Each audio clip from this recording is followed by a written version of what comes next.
This is Coder Radio, episode 478 for August 8th, 2022.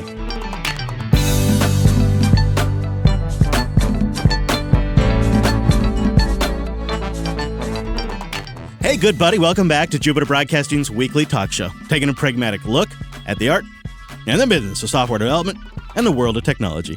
My name is Chris, and sitting there sharpening his wood knife, it's our host, Mr. Dominic. Hello, Mike. Justice for Commander Una. Spoilers. Hold on. We got to wait till the end of the show because we got to give people fair spoiler warnings. Ugh. You know? I got Wes Payne might be listening. I cannot get the guy to finish Strange New Worlds. I cannot get him. Okay, so we'll wait. We'll wait till that'll be... Yeah. Okay. We'll give him a clear disclaimer before we get there. All right. You know? Besides, for all we know, Egon's on vacation right now. He's also behind, and we don't want to mess that up. I know. Egon's just sailing the Mediterranean or something. Did he check with you? It was weird. Nobody had been, telling me I'm a moron. Yeah, who's going to keep us in check if he's out there swimming? I feel a little lost. It's just, yeah. It's like it's a boat without a rudder, and I don't know, at this point in our relationship, I expected a little more two-way communication. If we're going to have a mascot and a Jesus of the show, they got to let us know if they're going to take a vacay, it feels like. I mean, have we become a little too homely for Egon? Do we have to chart it up a little? Some heels, maybe? Maybe the codependency turns him off. That could be it. Maybe we should go back to ignoring him for a few years. We should do the three-day rule. You don't call back, right? Yeah. Yeah, but in this show's term, it's 3 years. We got some emails into the show at coder.show/contact. And they're both taking us to task this week, so get your flame retardant pants on. The first one's not so bad. Matthias says, I wanted to start by saying thanks for making the show. He calls it amazing. It is amazing. It's helped me as a site reliability engineer understand how developers think and tools I can use to pretend to be a developer. Now, the thing I think you guys miss when you talk about how great it is to run your own GitLab is the scope creep and difficulty in troubleshooting that comes with it when things go south. I recently switched to GitLab. I was self-hosting it myself. I had an update go bad, and it actually made me rage quit. So now I think he's back onto a hosted GitLab. There's so many log files without relevant info. And he says there's 6,000 lines of chef config you have to go through, which brings its own service manager. And finally, the resource usage is just too much. 8 gigabytes of RAM for a VM just to keep a personal instance of GitLab running? Pfft, no way. He says something like Git uses an order of magnitude less memory. Do these things influence your decisions to stay with GitLab, to self-host, or to migrate to something like GitHub? Thanks again for the show. And I thought, okay, we should probably talk about the downsides of self-hosting when we do it, and I'm curious what your math is for something that you want to self-host in terms of resource usage and monthly cost and versus just using the service like GitHub. Yeah, but I feel like we just talked about this because I also am making the same change from self-hosted GitLab to GitHub. Oh, same reasons as Matthias hits on here? Yeah, same reasons. It was the cost of all the fancy GitHub stuff has gone down so dramatically, and the cost of a certain host who doesn't sponsor us anymore, hateful bastards, has gone up pretty significantly. Yeah, we did mention that recently. I remember that. Okay. So you're saying at one point the math worked out, but now the math has changed, is what you're saying? Well, another big change is GitHub Actions have just become ubiquitous, and there's a lot of very simple pre-made actions for all kinds of deployments to stuff like, we'll talk about them one day, but Fly.io and, obviously Azure Heroku. We should totally talk about GitHub Actions one day because that's a cornerstone to how we're running the new website. It's all GitHub Actions generating it. We could go way off into the weeds on this because it is I want to automate stuff and not have to pay people to do things dream once you get it set up. This is also a debate we're having a lot in self-hosted. Where do you draw the line on what you host yourself versus what you just get, a service provider to do? The reason why I think we can't constantly be talking about the downsides when we decide to run this stuff ourselves is because it's unique to everybody. It's unique to the hardware you have available to you, the budget you have for this kind of stuff, the privacy and security requirements that you have, the sovereignty requirements that you might have. All that stuff is unique to every freaking individual or business. Yeah. Yeah. And it could go application by application too. Yeah, you really can nuance this thing. All right. Dom hates his new Mac, and it's our fault. He says, hello, guys. I've been listening to the show for some years now, and I always hear you guys talking about how great Apple hardware is, and for some time, you've been going on about it, so you convinced me macOS is the best platform out there. At my current work, I was given the option to pick a PC or a MacBook, and I totally went with the Mac M1, because I was hyped by the Apple propaganda you do in the show. 8 months in, and I hate it. Multiple desktops are terrible. The window manager is terrible. Sending windows to another monitor is a pain in the back. Resizing? Oh, well, you have to use the mouse for that. The amount of customizations you need to do on this platform to get it into any decent shape is tremendous. I had to learn a sort of scripting language to use Carabiner. I thought a proprietary window manager would do. And then all other sorts of problems I've been running into every single day, from taking a screenshot, copying and pasting with my right hand. Yeah, not everyone is right-handed. And all of the arcane shortcuts I had to learn just hurt my hands. And then every time I use an external DAC, it doesn't work, but it works just fine with Linux and Windows. Don't get me even started on the dongles. It's awesome to carry an adapter everywhere when I want to bring an external keyboard or mouse. Just awesome. Want to talk about software compatibility in games? Virtual machines running on Mac OS? Database is not compatible with it? List goes on. I wonder if you're really using the Mac? Or do you just like looking into charts with benchmarks and talk about battery life? And by the way, this computer is getting really hot in the summer. Sorry for the rant, but I would like you to know that you're advertising Apple products for free. It's a spicy one. That's a ghost pepper right there. That's real hot. Yeah, habanero with a little bit of ghost pepper sauce. Yeah, so I read this. I gave it a lot of thought. I think there's a couple things going on here. One, personal taste. Everybody likes different stuff. But I guess because I started working on a Mac a long, long time ago, I do a lot of things via the keyboard. And I maybe just know the keyboard shortcuts as muscle memory now. There is that. They really haven't changed some of them since like the late 80s. Yeah, I mean, really since like Tiger, right? They really haven't changed them since Tiger. But there are some key combos that I have been using since Mac OS 6. God damn. Yeah. They called it OS 6 or whatever they called it back then. It was like Macintosh. It was weird. Yeah. I'm talking like 1988. I will say that the recent UI updates have been pretty bad. Right. And I think we've talked about that some. But to answer the direct question, I work on a Mac all the time. I'm on a Mac right now. I'm very, very productive on Mac. That doesn't mean you should be, though. They have a very liberal return policy. Go ahead and return it. Right. I also work on a Dev 1 all the time. Both platforms have advantages and disadvantages. The one that really I think is super fair in his criticism of macOS is the just software compatibility situation. It is much more restricted than my Dev 1 for sure. I mean, I can just install Windows crap in my Dev 1 most of the time, and it just works. When you said PC, I'm not sure if you meant Windows or Linux or both, or like some sort of Windows WSL. We got some feedback on that as well. Dude, return it. I don't know what to say. Just return it, get something you want. Yeah, I mean, he may be in a tough spot because it's a work machine. Work. Maybe Asahi Linux will solve his problems one day. That's right. It was issued to him. He didn't buy it. Here's my philosophy, and it's just really simple, is there's no perfect desktop environment. There's no perfect desktop operating system, and they all have significant upsetting flaws. And it takes me an entire day to get Plasma configured the way I like it. It takes me half a day to get GNOME configured the way I like it. And it takes me half a day to get the Mac configured the way I like it. The breakthrough I had on getting the Mac to work for me, I've mentioned it before, but you know what? I made myself a budget of I can't remember now, $60, $80. And I just said, I will spend up to $60 or $80, whatever it was, on third-party indie tools to improve the Mac experience. And then I refused to go beyond that.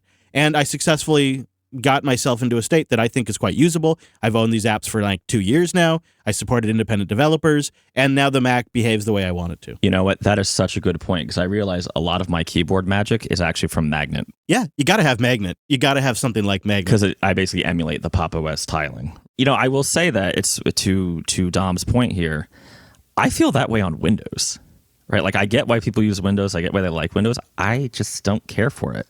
So I only buy Windows machines if I need them specifically for a job. I would, if you don't have Magnet, by the way, go ahead and you should try it. There is a free alternative. It's on GitHub. We featured it in our tool episode. I don't remember the name, but yeah, we have talked about it. Yeah. See, this is where I think maybe I disagree a little bit with Dom. Is I actually think we have been quite critical of the Mac. I mean, I think we just went on a rant last episode. I mean, we spent 5 years bitching about Apple. I'm just saying. And we've talked about the tools you got to buy to make it usable. I just don't necessarily hold it completely against the platform, because I also have, I'm not even kidding you right now, I've kind of gone overboard. I have 15 extensions installed on my GNOME desktop. Now, I didn't pay for them. And how is your desktop not crashing every? See, this is where I bitch about GNOME. I just refuse to install extensions now. I expect them to fail, but they fail more gracefully now. They just sort of stop working instead of taking out your desktop. So they've gotten it to a state now where between updates, occasionally the extensions break. But so should I try again? You could, yeah. The way I'm doing it might be working better because I'm doing it all through Nix, and I've defined the GNOME extensions through the Nix config. So Nix is doing like a whole set of checks before it will build to make sure those extensions are valid and stuff like that. So, although I don't think it's bulletproof. You should probably explain what Nix is for people like me. Actually, to be honest with you, the Mac doesn't seem so horrible when I start to go down this route, does it? Because it's like, at least it makes sense, where now I'm like, well, I have this special Linux distro. So Nix itself is a really elegant, unique approach to package management and system configuration. Think kind of similar to Ansible, but just specific to your machine and defining everything in it. And it's a much simpler config. It's very clear, easy to read. I mean, I can do it, right? It's simple. And you go in there, you define, I want all this stuff on my system. And then it intelligently, like if I say, add Docker, right? It goes through and intelligently figures out all of the stuff it needs, and it builds it all and then deploys it. And then the great thing is that it supports rollbacks, and it won't deploy unless all of the checks pass, right? It has to build successfully first before it'll actually change your system. Well, it's pretty sweet. I mean, it is very sweet. And so Nix OS is a Linux OS built using the Nix package manager. You can put Nix package manager on Ubuntu or RHEL or whatever, though. Oh, so it's agnostic. That's pretty cool. In fact, you can put the Nix package manager on the Mac. It's an alternative to Brew on the Mac. Ooh, I was gonna say, if we're gonna dunk on Mac, Homebrew is getting rough. I mean, especially with the M1 transition, Homebrew, oh my God. Maybe it's time to try the Nix package manager on the Mac. So I just think we're a little more pragmatic about it. We don't really have if anything, I'm probably biased towards Linux. I don't have a Mac or Windows bias necessarily, but I kind of think Dom might have a Windows bias, to be honest with you. When I read through that email, I mean, when's the last time you heard people really referring to PCs, right? It's Windows, Linux, and Mac boxes. PC is kind of like the old Windows world, kind of like when an x86 box equaled Windows box. So you just called them PCs. Yeah, well, the other thing is if you have lots of experience on one platform, you're obviously going to have an easier time on that platform.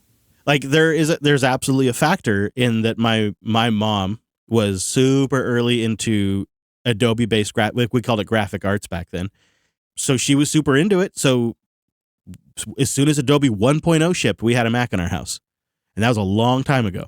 And so, I've just, those like the command keys to do things on the Mac are just sort of been ingrained for 30 years into my memory. So I don't have a problem with it, but I could see somebody new coming over would. Let's talk about it at one of our West Coast meetups. We have a whole batch of meetups. I don't know, a rash of meetups? That's not the right word. A stash? No. A murder of meetups? Meetup.com/Jupiter Broadcasting. Southern Oregon, Sacramento, and then Southern California and Portland are all coming up in the next few weeks. Details at meetup.com/Jupiter Broadcasting. And then if you've been looking for an excuse to join our super cool decentralized matrix room, we have a West Coast crew chat room where we're talking with locals, we're sorting out details, answering questions, getting ideas. That is at bit.ly/West Coast Crew, if you'd like to join that. And then it all ends at JPL, the Jet Propulsion Laboratory, down there in Southern California.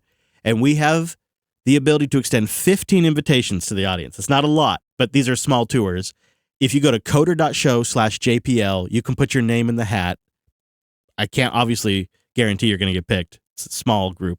But if you'd like to go, and you can guarantee you can be in the area on September 29th, coder.show/JPL, we will be doing a small private tour of the Jet Propulsion Laboratory. And then we'll also have a meetup in the Sacramento area a little bit after that. So if you can't make the JPL tour, but you're in the area, we can still see you. All of that, again, meetup.com/Jupiter Broadcasting. The West Coast Crew is bit.ly/West Coast Crew. And then the JPL tour hat is coder.show/JPL.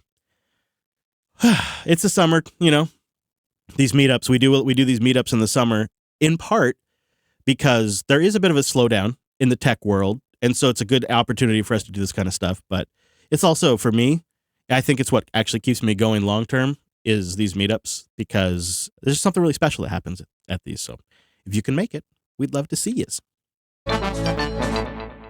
Linode.com/coder. Go there to get $100 in 60-day credit on a new account, and it's a great way to support this show. Linode is the developer's cloud, and they've got 11 data centers around the world, so you can pick something close to you or your customer/client/friends/family. If you like to build things yourself, or if you just prefer a one-click deploy option, Linode has excellent options. New user, experienced user. You've been deploying servers for 20 years. You've never deployed a server. Linode's UI strikes that balance. And I think what really matters, especially when you're putting your business applications on there, Linode's got the best support in the business. Just simply no other cloud provider has architected their business in such a way to put so much priority into customer service. I mean, I'm talking 365 days a year, 24/7. You call Linode with a problem, they're going to help you. And they don't do like that game where they escalate you to like 3 different tiers. They just help you. And they're always rolling out screaming fast upgrades. I mean, they are their own ISP, so they've frequently got the absolute best connections out there. But also disk and CPU are just screamers on Linode. Cloud Spectator did a CPU benchmark report, which I'll have a link in the show notes. You can download that for free. They compared the other major and alternative cloud providers, like your big duopoly hyperscalers, plus your other kind of alternative hypervisors that want to be like Linode. You know what I'm talking about. It compared them all. It looked at the latest CPU disk numbers, did benchmarks across all of them, and guess who came out on top? The report shows that Linode is by far the best in price, performance, and value. When you look at performance per dollar, nobody beats Linode. They've got great hardware, and they're 30 to 50% cheaper than the hyperscalers that want to lock you into their duopoly platform. So go over and try it, see what I've been talking about, maybe take advantage of that S3 object storage. They've got some fantastic scaling tools if you want to integrate Terraform, Ansible, and Kubernetes. And like I mentioned, the pricing, the network, and the support, it all comes together to make something really special. But I think you got to go see it. I think you got to try it to really get the difference, to really understand why it's better than everybody else and why I've decided to run everything we run in the cloud on Linode. So go try it. Go get that $100. Really see it for yourself. Linode.com/coder. Go there, get the $100, kick the tires, see what I've been talking about, and support the show. Linode.com/coder. So the topic of work from home has come up, but this time the conversation is starting at 11. Author and podcaster Malcolm Gladwell thinks that remote work is hurting society. It's going to create a worse recession, and it's going to create employees who just sit around in their pajamas. I got a little bit of this audio, and listen with an open mind, because he might be making a valid point. I came into this all like, oh, what does he know? And then I played this for my wife, and she says, I think he's right. You know, we've noticed this. I've started this little company, this audio company with my friend Jacob Weisberg called Pushkin, produces all of our podcasts and others. And, you know, we've noticed that the people, like every small company, we have people who come and go. And the people who go are the ones who, this is an obvious observation, but it's an interesting one. The people who have tended to leave are the ones who are the most socially disconnected from the organization. So who came into the office the least, or who were based in another city and we hired them largely to do remote work, or they don't feel, it's very hard to feel necessary when you're physically disconnected. And, you know, as we face the battle that all organizations are facing now in getting people back into the office, that it's really hard to explain this core psychological truth, which is we want you to have a feeling of belonging and to feel necessary. We want you to join our team. And if you're not here, it's really hard to do that. It's not in your best interest to work at home. I know it's a hassle to come to the office, but like, you know, if you're just sitting in your pajamas in your bedroom, is that the work life you want to live? Right? Don't you want to feel part of something? There's a lot here. Don't you want to feel a part of something? Don't you need to feel needed? There's a battle to get people back into the office. Is this what you want to do with your job? What are your thoughts on Malcolm's take? Because my wife said that the one thing that she thinks he's getting at here is that when you're working in a hyper creative environment, hyper collaborative environment, it does matter if people are in the same space together. But what I find fascinating about Malcolm is he's kind of, or was sort of famous for being a remote worker. You know, he's written pieces for the Wall Street Journal about sort of the, I don't know, I guess you could call it the tale of the writer who works from a coffee shop. And now he's got his own business and he's got a staff. He's gone hard the other direction. And he says people won't feel needed at a company. They won't feel necessary, is what he said, if they're working remotely. Yeah. So, I've been on the roller coaster remote work journey for a couple of years now, and I have just totally embraced the Kool-Aid. I kind of feel like the ship has basically sailed. And if you embrace a truly remote first organization, now obviously if you're like a factory, that's not going to work, right? If you're like manufacturing stuff. But I don't think it's going to go back, and I'm pretty sure we're going to see people's, what do they call that, revealed preferences, right? Where they start treating going into the office as a negative downside. Maybe with the exception of like folks in their 20s in major metro areas who, want to go like party and all kinds of fun stuff. But once you're like have kids and a mortgage or a couple dogs or whatever, that commute is just 2 hours or whatever it is for you of nonsense out of your day, right? Why do it? And also from a small business perspective, people who rent commercial real estate tend to be very litigious. Their whole business model is I get you to sign a piece of paper and now you have to pay me regardless of the ultimate value of that piece of paper to you, right? It's called a lease. So I don't necessarily think he's right. Now, I understand that if you are Malcolm Gladwell, who, by the way, himself has been working remote for years up until very recently. And he used to write articles in The Atlantic and places like that about how awesome it was that he would just like take his laptop and go to like some cool coffee shop and, work from his couch, and it was so freeing. He could get in a flow state. Yeah, I don't know. It feels very, super rich guy who hangs out with super rich, powerful, Fortune 500 CEO types, happens to mirror their revealed preferences because, well, that's the circle he's in. Right, and that's how he sees the world. And that is, to me, one of the more fascinating meta stories about this debate is, from his standpoint, he feels like, this is a quote, "I'm really getting very frustrated with the inability of people in positions of leadership to explain this effectively to their employees," end quote. That's his perspective, right? It's a communications problem. We're not communicating to you effectively the benefits of you coming into the office.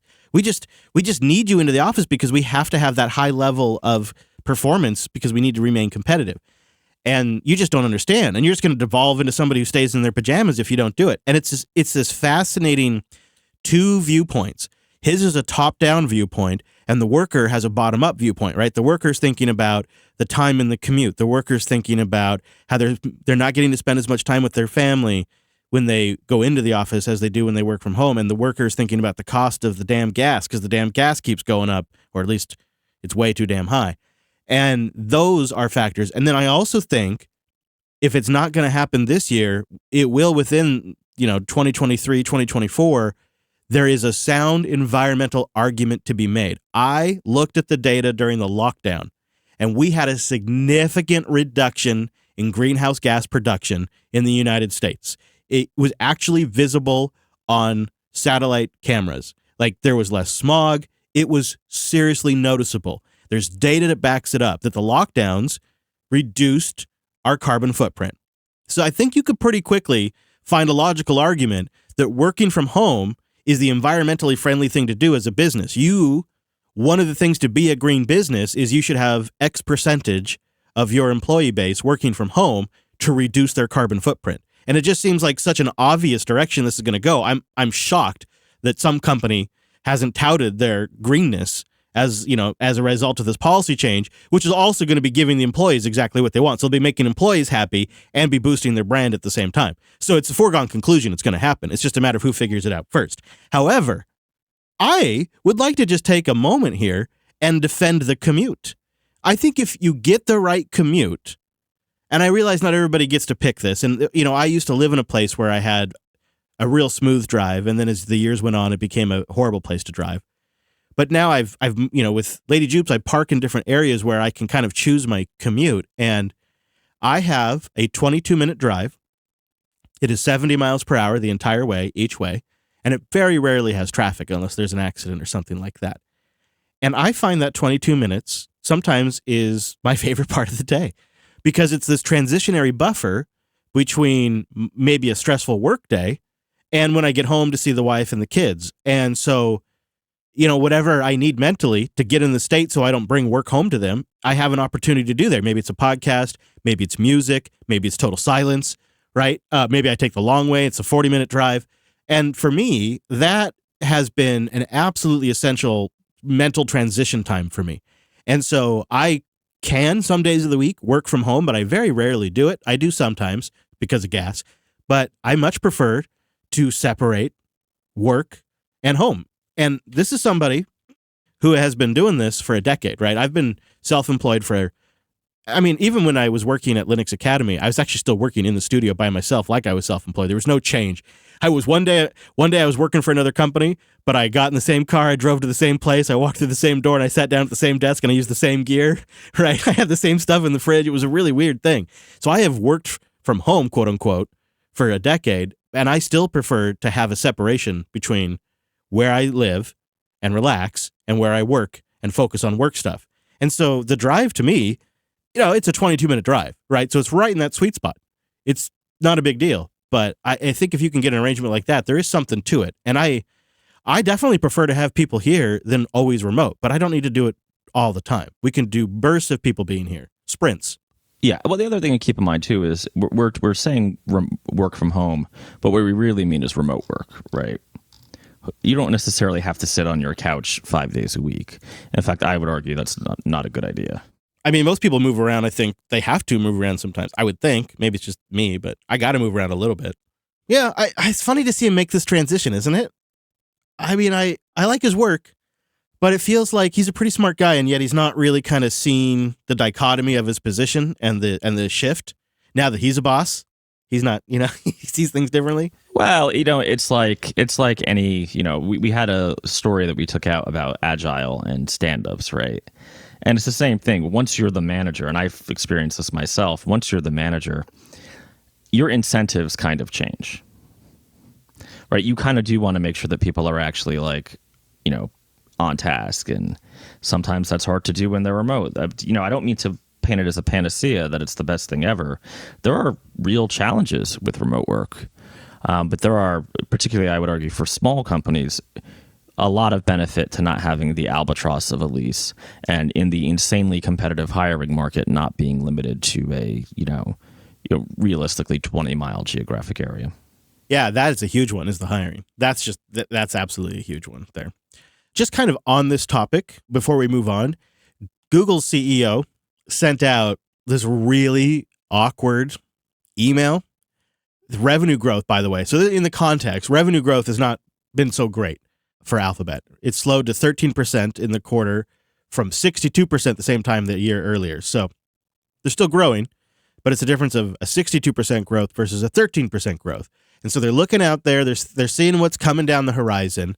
Pichai writes, quote, "I wanted to give some additional context following our earning results and ask for your help as well." He says, quote, "It is clear we are facing a challenging macro environment with more uncertainty ahead." All right. He then adds, "There are real consequences that our productivity as a whole is not where it needs to be for the headcount we have." He then goes on to ask his employees' help to create a, quote, "culture that is more mission-focused, more focused on our products, and more customer-focused. We should think about how we can minimize distractions and really raise the bar on both product excellence and productivity."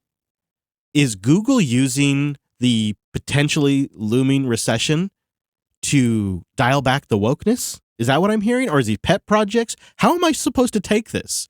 When he says things like, we need to have a simplicity sprint to refine our focus, and we need to look at what we're focusing at and stay mission focused, or else he says we're basically going to have to fire people. We're going to have to reduce headcount if we don't do this. I don't know. I mean, certainly I've been super critical of some of like we won't work for the DoD because, we're some sort of weird hippies.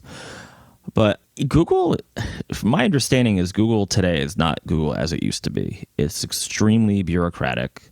And this is my little pet theory, but whenever you hear someone tell you that their business is run completely by data, that's usually, preferences and interpersonal stuff with like fake math thrown on top of it.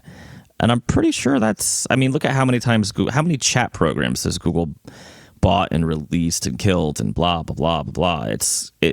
There's a lot of creep there for sure. They're kind of like the 90s Microsoft now, right? They've got like divisions who don't necessarily work well together. This is all rumor and scuttlebutt I've been hearing, but if the CEO is sending this out, doesn't that kind of indicate that the leadership recognizes something's off, something's not right? Because he says, quote, there are real concerns that our productivity as a whole is not where it needs to be for the headcount we have. And then he says, we need to have employees help us create a, quote, culture that is more mission-focused and focused on our products, more customer-focused, and minimizes distractions.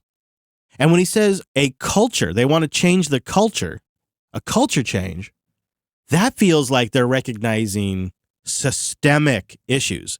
A culture issue is pervasive throughout the company, right? It is literally the culture of the company. It's the little lab dish they're sitting in. It's pervasive throughout it. And I read from this that he recognizes there's an issue, and I would wager there's nothing they can do about it.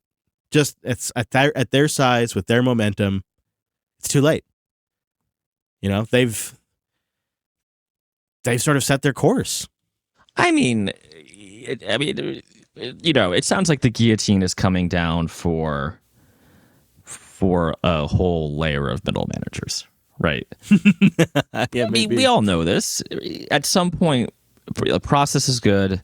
You need product and project managers, but at some point it becomes a self-perpetuating cycle, right? Like an infinite motion machine of, the process does not serve the production anymore, right? You end up serving the process. And when you have lots of middle managers, they're basically the guardians of process.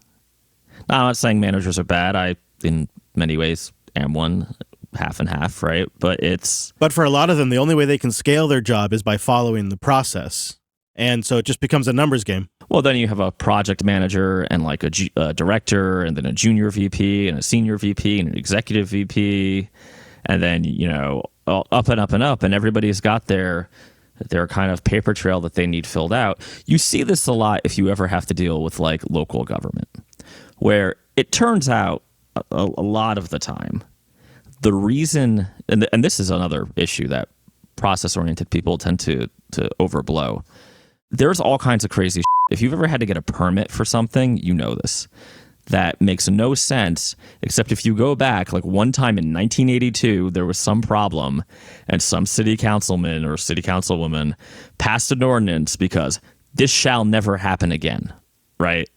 But when you have like 50 of those, repairing a sidewalk takes about 200 pages of just like worksheets and verifications.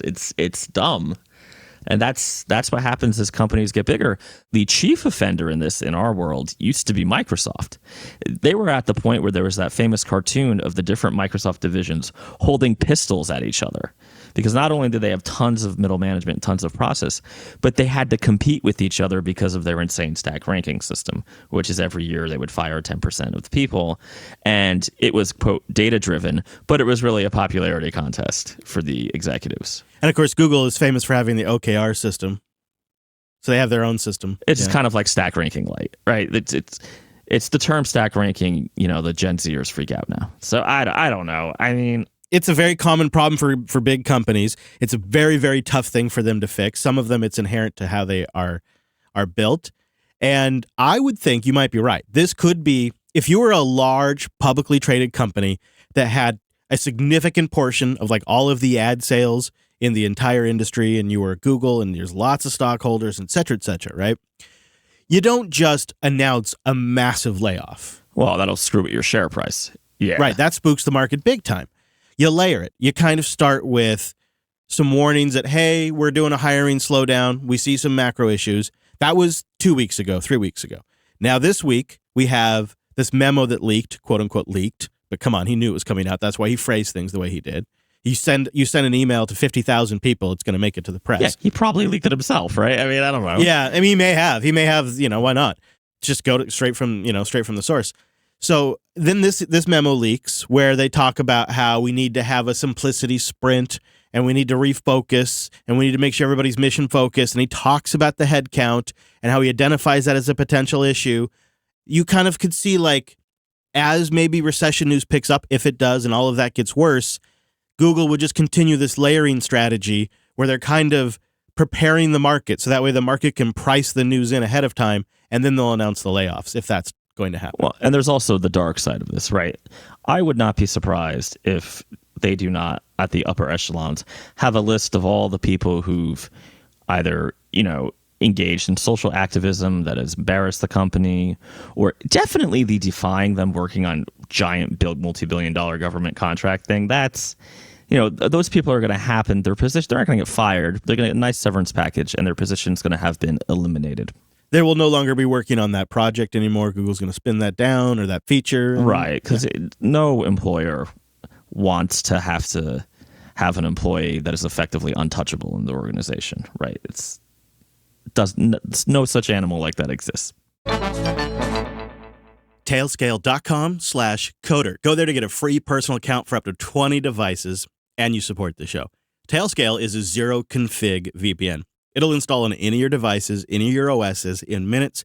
It'll manage your firewalls. It'll deal with your NAT. It works from anywhere. Devices connect directly to each other using WireGuard's noise protocol. It builds you a flat mesh network using the best VPN security in the business. I mean, you can just quickly and easily create a network between your machine, your mobile devices, your servers, your computers. It has ACL controls. It has sharing controls. I use it on my cloud instances. I use it on my virtual machines. I love it for that kind of stuff. Not to mention friends' machines, families' machines. It's so useful. I've built my own private, flat, WireGuard protected internet. Even when separated by firewalls or subnets, Tailscale makes it just work.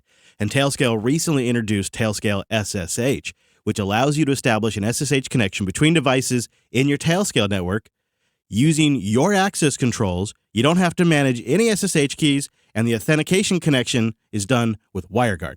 How great is that? And also, I should probably mention Tailscale Send, an absolutely fantastic way, kind of like AirDrop for your flat network. You can send machines to all your different Tailscale devices. On my GNOME systems, I've got the Tailscale Status extension, and it gives me access to a bunch of quick Tailscale functions, my IP addresses, and really every OS, there's a Tailscale client that'll work for you. Devices will go through your existing identity provider if that's how you want to authenticate them, which means multi-factor works. You can deauthorize machines. And the great thing is, this flat network is always online. Tailscale is really clever about how it does the traffic routing, so you're not sending unnecessary traffic over your Tailscale VPN. So I leave all of them on all the time on every OS I have. It's so nice. And it's got a GUI-based ACL editor. It's super DNS friendly. It's dead simple to use. I mean, there's a million reasons, but when it all comes together, it's a game changer. There's a real like sea shift for me in how I do networking, how I get access to so many different web apps, stuff behind the LAN. And the best part is I no longer have any open ports on my firewall, thanks to Tailscale. I love that feeling. So go try it for yourself for free for up to 20 machines and support the show. It's tailscale.com/coder. One more time, tailscale.com/coder. Let's talk about some Linux workstations. So the last year wasn't a strong year for Lenovo's Linux representation, but I think the year or two before that, they came out with the ThinkPad X1 pre-installed with Fedora. I picked one up. Pretty good little unit overall. As time goes on, I've become fonder of it. But we didn't see a lot last year from Lenovo. And we thought, Are they reacting to poor sales and thus pulling back? They didn't really communicate anything to us until recently. Lenovo's Mark Pearsons at DebConf 2022 in Kosovo actually gave us an update recently. And he says they have 30 plus platforms in the works to be certified to run Linux this year. And one of the things he shed some light on is that last year was just riddled with different problems that slowed down their entire production line. And I think you glean some insights in what it's like for a company to transition from making a Windows machine to a Linux machine. But first they had OLED panel refresh problems. Then they had Wi-Fi changes, Intel networking driver issues, AMD power issues, NVIDIA driver problems for energy certification, and then, of course, supply chain shortages. So they had really just one thing after another kind of slowed down their entire Linux strategy. But this year, things are looking a little bit better. Plus, they, in that downtime, did make some good connections with hardware OEMs and got things in a better state. But listen to this clip. Not only does it give us insight in one of the major differences in shipping a dev workstation that runs Linux versus Windows, but listen carefully to what he says at the very end of the clip. So there were huge Wi-Fi component shortages last year. So they kept switching the Wi-Fi component on us. And again, same issue. You're running Linux, it's like, okay, we're switching you from MediaTek Wi-Fi. And so you need your new Wi-Fi driver. And then that has to land upstream. And okay, and we just about get it done. Like, oh no, we've run out of MediaTek. We're going to switch you for Realtek. And then we're going to switch you for Qualcomm. So it was relentless. And I will say, one of the things that I think is very reassuring and I think is important for not just Lenovo, this is across the industry, but hardware vendors are doing these drivers. And that's huge, right? Intel and AMD are kind of a given. They're going to be there, but you have all these other vendors for touchpads and Wi-Fi and networking devices and all that are doing Linux drivers, and they're doing it sooner than ever before. Before you would have had to wait a solid year or more before drivers started getting there, and you maybe had to reverse engineer it. No, all of the vendors are on it because, not just us, but because of the work the vendors are doing, and because there is now genuinely a Linux market. And that's, as a Linux user, from my point of view, that's amazing. Now, he says, there is genuinely a Linux market. And this checks out, in my opinion. You have the Dev 1. Obviously, you have System 76 that is continuing to really innovate in that market. And you have Lenovo, who's putting significant effort into certifying 36 systems to run Linux. AMD has hired an entirely new Linux division. They're just hiring like crazy right now for Linux engineers. In fact, AMD has gone from like hardly contributing to Linux to almost 40% of the changes committed to the previous kernel release, 5.19. And they're just constantly adding drivers and refining things, getting power fixed because people are using these things as developer workstations. It seems to be like, Dell, right? Dell led this with the XPS Sputnik, right? There really does seem to be a growing market here.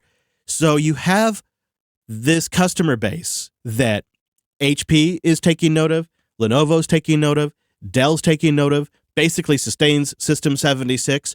So when does the application ecosystem show up? If you got all this hardware selling, when do we get an application ecosystem? What's going on here? What are your thoughts? Don't you already kind of have one? Yes, in a way. I'm thinking like, when we said earlier, like I bought, $60 worth of third-party indie Mac apps. I'm talking like that kind of ecosystem. Native applications where one or, a small developer or business or one developer is creating that application. He or she is living full-time off of that. When do we get there? Because isn't that the next step? If we're supposedly seeing all these sales and all of these different hardware OEMs are getting involved because there's customer demand, then shouldn't we also be seeing people willing to buy applications now? If they're willing to buy these nice laptops? Wasn't that the whole Mac theory all along?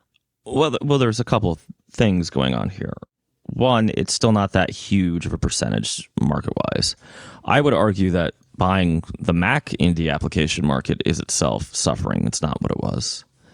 Lastly, there is no blessed development platform for desktop Linux, which a lot of commercial developers, myself included, I know people are going to say, well, you could use Qt, you could use Vala, all the myriad options, but that's a thing, right? Uniform, blessed platform. I think maybe this proves it. actually, right? It can't just be the user base. You also have to have the developer pipeline, the path to monetization, the way to distribute the application, the blessed development platform. You have to have the documentation, the user community.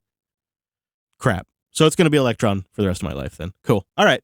That makes sense. Well, so it's going to be fragmented, right? On Ubuntu, you probably are going to have a lot of Flutter development. But I'm not even sure, because how many people are clamoring to develop, frankly, desktop applications for any OS now that aren't in some way Electron or like web apps? Yeah, there's that too, right? Oh my God, you're making me so sad, because it's like Linux is finally arriving. We're selling more native Linux first hardware than ever, like nice hardware, like the Dev 1 and the latest Lemur and hopefully these ThinkPads. And yet the desktop is less relevant than ever too. Except for maybe to the people that are buying these machines. I mean, there might be like admin, like, DB admin tools and dev tools.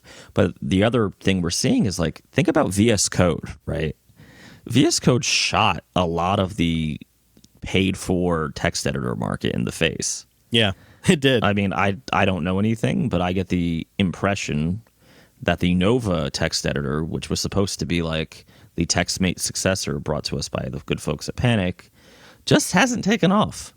It's a Mac native, right? And it's written in like pure Mac, very like tied into the OS. Really, if you're an Apple person, you should love it. But it just can't match the freeness of VS Code and the just ubiquitous plugin ecosystem. So, and VS Code is, I would say, the Cadillac of Electron apps, right? It's very good. Just wanted to kind of get that sorted. I had the web is the future. You will all be assimilated. Ask not what your podcast can boost for you, but what you can boost for your podcast. I wanted to mention that one way you could give value back to the show is if you have these if you have a great tight little soundbite that we could use for the boost board, Boostagram, send them in to me.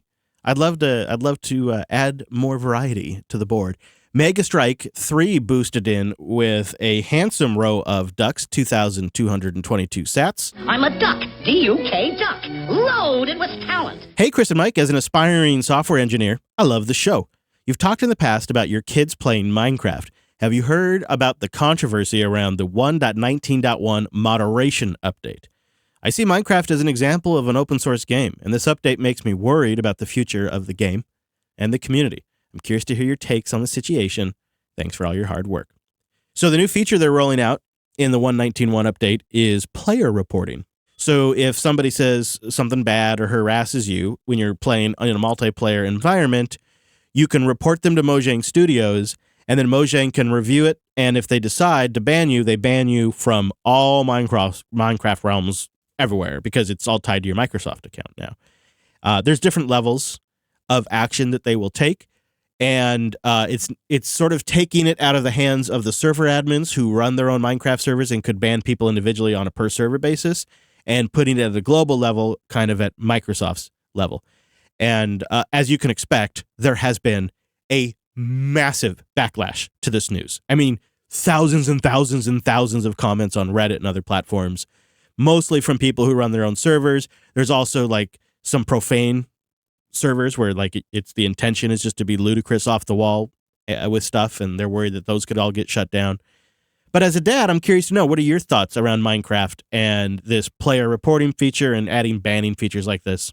So I don't let my kid play super unrestricted, right? So he's kind of mostly playing, locally or whatever. But I don't know. Does everything have to now be a moderated space? Well, they specifically say they want it to be more inclusive and they want to create safe spaces for people. That's one of their goals, yeah. But what if I want to do a like Linux master race, Linux only server, and you have to be a Linux user, and like it's a private server, I'm hosting it. I can't do that anymore? Well, you could until you got caught. And then you'd be discriminating. Well, it's like I can't rob the bank. Well, sure you can rob it as long as you don't get caught. Yeah, okay. But yeah, I'm torn on this too, right? Because it feels like a, all realms wide ban. Sometimes young kids are silly. They say something, they get too much sugar. They say stupid things online because they think it's going to, make their buddies around them laugh or something, so that's a little harsh. Yeah, teenagers also, right? But it does seem like there should be some sort of facility to report somebody who is harassing people. But it does also at the same time seem like it should be a server-based thing and not necessarily a whole realm thing. Right, but that already existed. You could just banhammer someone from your server. Yeah, I mean, my solution for my kiddos has always been local servers. I got, a VPS with a Minecraft server on it, and I've got a Raspberry Pi that also has a backup Minecraft server on it, and they've got some local worlds, and I just don't really want them going on random servers. Do you know what my problem with this is? No, I didn't even think about it. I didn't even know about it. But what was okay today or yesterday, and it will be okay tomorrow, might not be in a year. Yep, that's very true. So, and this is a lot of this moderation stuff. I'm sure you and I could tell stories about conferences back in the day. Yeah. Where, for sure. For sure. Yeah, right. Yeah, I know where you're going. Yeah. And it's like, well, I could tell stories about starting up working in New York and just, lunches and young ladies, waitresses, right? Like it was just, the world was different. I don't know. And it's, there was a period of time when the ankles were considered like, risque to show. You could have your boobs out there. That was fine. But your ankles, you covered those up. But even taking it away from like, the ladies, let's just say it's, some words. I'll give a perfect example. When you and I were raised, some words you just didn't say. You'd get smacked or you'd get a bar of soap in your mouth, probably, right? Now I hear kids like, it's just so much more risque. It's so much more vulgar. And that's okay. Honestly, there was a time where if you were caught dead crying, it would undercut all of your credibility. You would... Boys don't cry. Yeah. Yeah. You don't do that. What are you, nuts? So things do change. Our standards change, and they don't always change in the direction you expect. And they don't always evolve into what might seem more progressive either. Sometimes we regress in some areas. What is progressive versus what's conservative? Right now, I would say certain things are super more liberal, not in the political sense, but in the sense of like, anything goes. But like a lot of the speech stuff has become, I would argue, incredibly conservative. Sure. Right? Are we going to ban people from their Microsoft account on Minecraft if they forget somebody's name and that person takes it as an insult? It's both sides of the coin too, right? You have, in some ways, you have more freedom of speech than you ever have too, right? You have more censorship as well. You have all kinds of, there's just all kinds of dichotomies right now. I feel like I don't think you have more freedom of speech. You know what? I would be afraid to like stand up and speak at a conference and try to make the room laugh these days. It's so easy to just get, this really weird. Have you ever been to r/Linux? I don't know. It's crazy. And that's like one extreme, right? There's the extreme edgelord trolls who are just like, I don't know, doing their thing. But then I would call them the PC police, who I think are just a lot scarier. I don't know. So if one of our sons or your daughter, well, your daughter's younger, right? She's probably too young. 2 daughters, 1 boy. So I got on both. I'm going to have trouble on both ways, ends. right? Oh, it's horrible. Yeah. It's horrible. Like if my son is just like mouthing off to one of his buddies when he's old enough to play Minecraft online, let's say him and your son are mouthing off to each other and someone overhears it or whatever and reports them. Have they both just lost the ability to play Minecraft for the rest of their life? It depends what somebody at Microsoft who's following a procedure decides. Well, Microsoft has already shown where they fall on these issues, right? I would say they're pretty on the woke police side of things. So they're going to err on the side of caution because they're a multinational corporation. Yeah, but you're expecting teenagers effectively. Our kids aren't teenagers yet, but you know where I'm going with this. To be like these enlightened, socially progressive people. And I remember being a teenage boy. Yeah, and I'll add this too. Like for some of these kids, my kids would, I feel like they'd be disappointed, but they'd be all right. But for some of these kids, they've invested years in building these worlds. It's their life. And if you were to ban them, it'd be like basically socially banning them. I think it could be very emotionally damaging, as sad as it is to say. But let us know what you think, because I think this one, I could kind of land either way.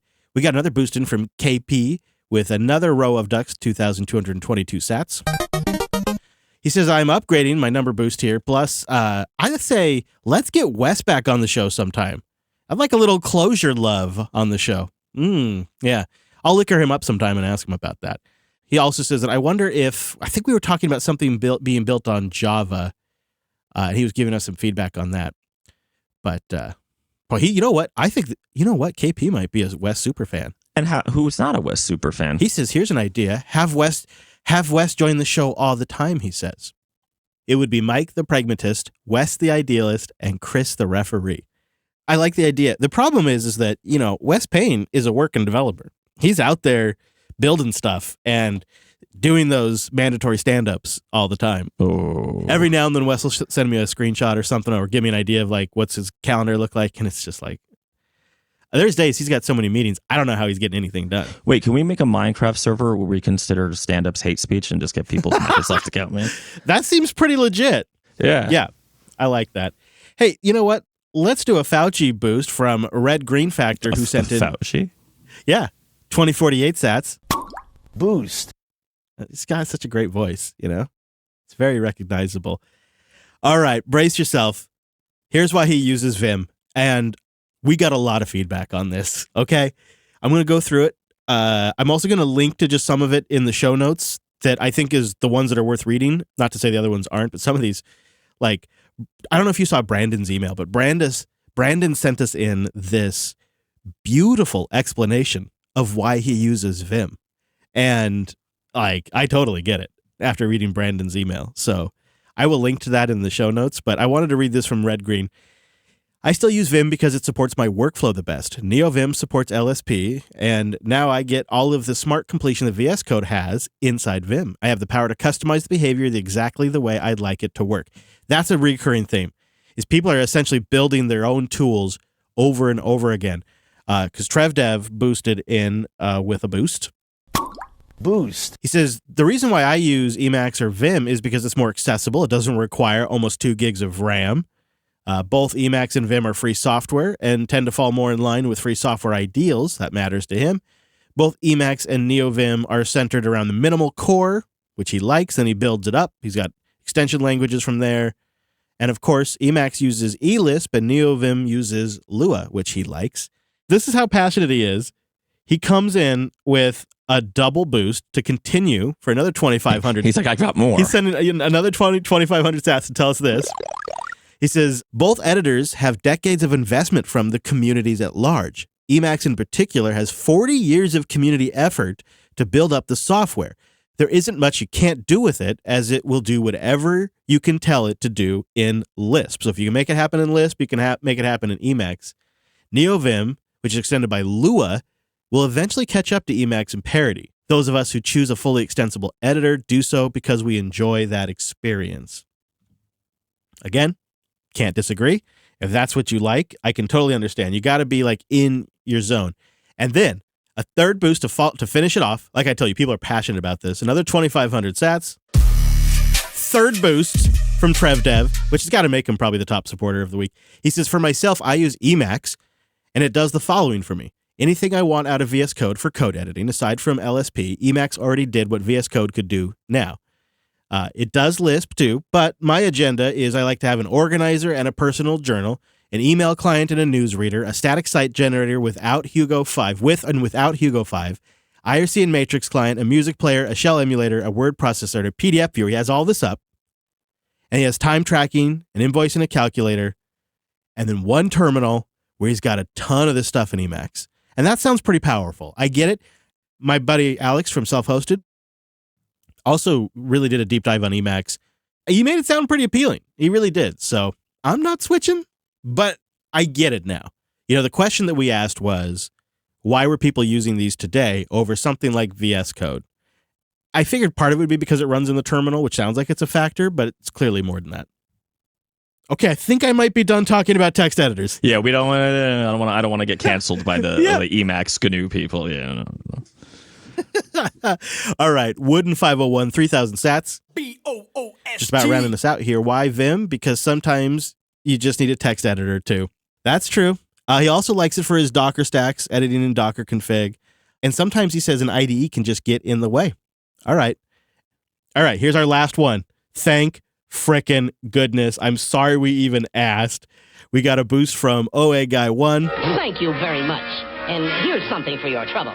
2022 sats. Text editing is an art. Vim and Emacs are foundational tools in that art. Learning these tools, especially Vim, gives you a chance to learn and master this art. Think of Vim as a monastery where you learn from the old wise monks. Some choose to stay in the monastery, while others go off to use other tools such as VS Code and JetBrains. Also, on a particular note, Vim opens instantly and is therefore good at incidental editing such as Git commit messages, even the ones I write in Markdown. I use Vim. There you go. Okay. So all right. We We've got talked you. about Vim. We got it. Thank you. And Emacs, we equal airtime. We're done. Emacs, we got it. And you know what? I actually do mean it. I do actually get it. So I do appreciate the insights. I used to be a Vim user. I use Vim for my Git commits, although I didn't think of that as a particular case. But also, next up, tabs and spaces. Go. All right. Okay, let's do this. Tabs and spaces. Thank you, everybody who did boost in. We're doing something to try to keep this segment tighter. I can't remember if we mentioned this last week. 2,000 minimum, I thought. Yes, we're doing a 2,000 minimum sat to get your message read on the show. I read 100% of all of the messages. I send the great ones around to the team too. And every now and then we may pull a less than 2,000 one up if it's super insightful or something. But we're going to try to tighten up the segment a little bit. So we're going to set a 2,000 sat limit to get your boost read on the show. But you still can absolutely support the show and send a boost in of any amount you want, and it will get read. I can promise you that.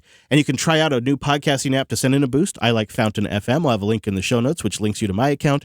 But also, any of them at newpodcastapps.com are great, like Boost CLI and Breeze, which don't require you to change your podcast app at all. Also, thank you to our members. The new Coderly is out. We've been getting great results and reviews on that. So go grab that if you haven't yet. It's in your feed, your ad-free feed, or it's also downloadable in your members area. And towards the end of the year, we're going to be working on live feeds for the Coder members and your own bat signal for your own way to get messages in on a dashboard. We haven't sorted out how we're going to do it yet, but those are all projects in the futures for our members. It'll be rolling out. So thank you, members at coderqa.co. Now, before we go, though, this is your disclaimer moment right here. There could be some spoilers coming up.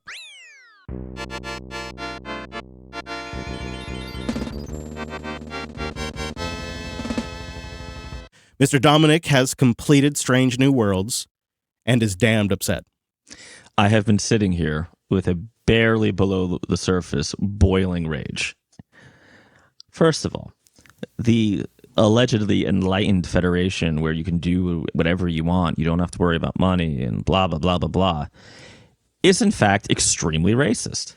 And also goes from like super welcoming and open to like tyrannical in like 5 10 seconds. Yeah. Right. It's like we want to have peace with everybody. You don't want to talk to us, blow them out of the sky. Okay, right? Like, yeah, you did what with your genetics on a different planet that isn't even Earth? Well, we got issues with that. Yeah, so okay. So the lovely Commander Una, she's right up there with President Roslin from Battlestar. And I got to tell you, I think I like Sing too. I'm big fan of the Strange New Worlds cast. Some confusing feelings on that Captain Angel, but we don't have to go there. You don't remember which one that is, do you, Chris? I don't know. I think I might. The one who commandeers the ship. Yeah. Okay, yeah. But Commander Una saves the day, literally gets up, has her Cheerios, saves the day for the Federation. Does everything the Federation needs, obediently, follows orders. Does she do anything wrong? No. But just because of who, or we could say what she is, they simply take her into custody. They simply arrest her because of her genetics. If that's not the plainest version of racism possible. Yeah, you're right. I hadn't thought about it from that. It's pure racism. And I'm sure there's a good reason that was done to her, right? Or maybe it was done to her without her consent or before she was born. Well, she's not technically human. So she's an Illyrian. Illyrian, right. And I guess Illyrians F around with the genetics. Maybe they were once humans, but now they're like a fork of the human race or something like that. So what we do is on site, we throw them in a cell. For another culture's traditions. Yeah, apparently. You're right. That is outrageous. I hadn't really thought of that. In fact, it's worse. You're right. If she was born that way because of, who, that is literally like saying, oh, we don't like you because of what you are. Even if she was modified after the fact, you're right. It's technically her culture. That's a weird thing. I looked at it from a different perspective. I was happy to have it happen because I felt like they so underused her character in that season that I almost felt like they needed to get rid of Soong because, like, every scene that went to Noonien and Soong could have gone to Una, but they just gave all the scenes to Soong because they're trying to develop her character super fast. And I felt like Una was really... Isn't there a weird spinoff coming for her for Soong? Oh, I thought there maybe. was. I thought I heard something. Yeah. They did say at like Comic-Con or whatever, another 2 Trek series are in the works. Yeah, maybe. I think it's her adventures trying to like find whatever. She's got that. Remember they do that whole weird scene where they're talking about basically nothing, and she's like, "I'm gonna go do this. Sorry, Captain. You'll always have a place on the Enterprise." Right? Like, yeah. So I felt like finally they're doing something with Una's character where she's actually going to be part of the show for more than 30 seconds. Like I think there's like actually an episode or 2 in this season where she's just in the background. Like there's an episode where she's just like sitting like in the background sitting on the bridge and she never really does anything. Yeah. And so I thought, well, finally they're doing something with her character at least. Well, she has her, the like buddy cop girl episode where her and Soong and she has a lot of combat scenes though, right? Like she does a lot of but she doesn't do a lot of first officering actually. No, in fact, Soong does more of the first officering than she does. Yeah. Well, the characters are so similar in the way they're written too. It seems it's. I have to say though, it's kind of a good sign that this is your complaint and not, like we were really tearing Discovery apart. I started watching Discovery again. I'm going to get through it, but it's going to be a process. I'm going to say something controversial, and I apologize because I don't like to be this guy, but I really don't understand it. I am slogging through the Orville, and people write about the Orville like it's what Star Trek should be. It's people say, boy, the writers of Strange New Worlds or Discovery should probably go watch an episode of Orville. I find that the Orville writing is usually kind of basic, and almost every episode as the audience, you're almost always ahead of the cast and just waiting for the cast to come to the realization that they need to come to solve the plot. And I find that very frustrating because it often relies on somebody not sharing a secret just because, or somebody not doing their job right, or somebody being out of character. And I just watched an episode of The Orville where it was heart-wrenching what they did to the pilot, and he gets trapped back in time, and I won't go into too much detail, but the entire time I'm just not really connecting with the motivations of the captain or the first officer. I find the effects to be beautiful. I think they might even be better than Strange New Worlds. Almost, it feels like it has flavors of the fan versions of Star Trek. I don't know if you've ever seen some of the Star Trek recreations on YouTube. I have not. It just feels a little off, right? And I don't buy Seth as a captain, and he's kind of got a face that I just don't believe. Okay, Trump. He wasn't cast correctly. Basically, he wouldn't be casted if he wasn't Seth Meyers, who created the show and is rich and famous and super important to the studio, right? That's why he's the captain. Seth, you can find videos of Seth playing Captain Kirk on YouTube as a young kid. They're pretty adorably dorky. I mean, he's clearly a true Star Trek fan.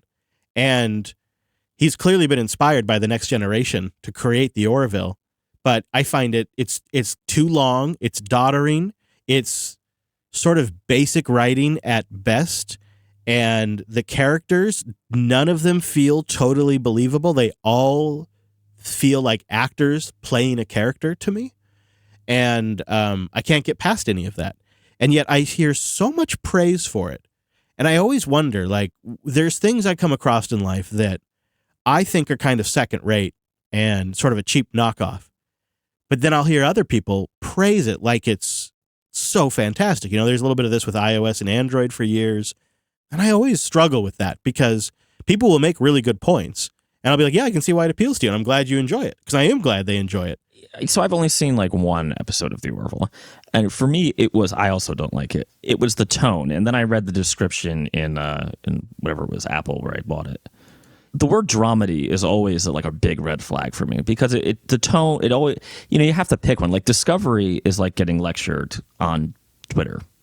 Sorry, had to do it. So they've dropped the comedy component in the latest season. There's a few laughs here and there, but just one-liners. But yeah, I kind of would have liked to have seen them embrace the comedy aspect of it more, and just go all in on that. But they didn't, which is fine. But they're so they're doing social stories like Trek tries to do, but it's like somebody imitating a Trek version of social commentary. So it's just really bonk on the nose. Sometimes you could watch an episode of Trek that's doing social commentary and you could take away the message without even thinking about like the realities of like, I don't know, like without doing analogies in your head to current day. Like you could take the message in without the bias of a current day filter. And I thought they really like sort of masterfully would strike that balance in Trek. Not always, but when they did, they'd really strike the balance where it wasn't bonk on the head, but there was a message there. That is not the case with Orville. It's like smack you upside the head. Well, see, that's my criticism of Discovery, that it's such a freaking lecture the whole time. I don't know. I think we're in a period of just. I mean, Star Trek was also always kind of moralizing. Even the stuff that's like super cringeworthy from the original series, there was lecturing in that. It's just the values have changed so much that we consider it bad. Like, remember, Captain Kirk is supposed to be super honorable. You're supposed to think he's like, it's not supposed to be cringe. There is like in one of the best episodes of the original series where they're fighting the Romulans in sort of that submarine episode. There's a guy sitting at Chekhov's station and he's kind of a Vulcan racist. And Kirk gives him quite the dressing down and tells him, there's no room for racism on this bridge, and, you get rid of that right now. Like, they address it head on. And I think today we might interpret that as being lectured at, but, they did it back in the 60s.